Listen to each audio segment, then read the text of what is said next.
have an amazing dustpan hack for you. No, it's not taping up your dustpan so that you can increase the longevity of it. I just love this and I don't want to throw it away. I got something even better for you. And yes, I still use a dustpan and a broom under my kitchen every single day. In my pantry, I do not have a plug-in for a vacuum cleaner, so this is just easier to use. Plus, I can quickly just sweep off my front porch as needed as well. All right, here's the trick that you're gonna do. You can see, let me just open up this dustpan.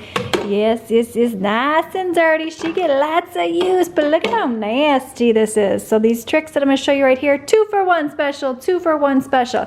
Now, a lot of times the difficulty with dustpans, that's why people like vacuuming, is things do not stick very well to the dustpan, and then you still have little specks on your floor, and you're like, I should have just got the vacuum out. Thumbs up if you can relate to that one. So here's what you're gonna do before you broom anything, particularly your kitchen or these problem areas. And it's gonna clean your dustpan all at the same time.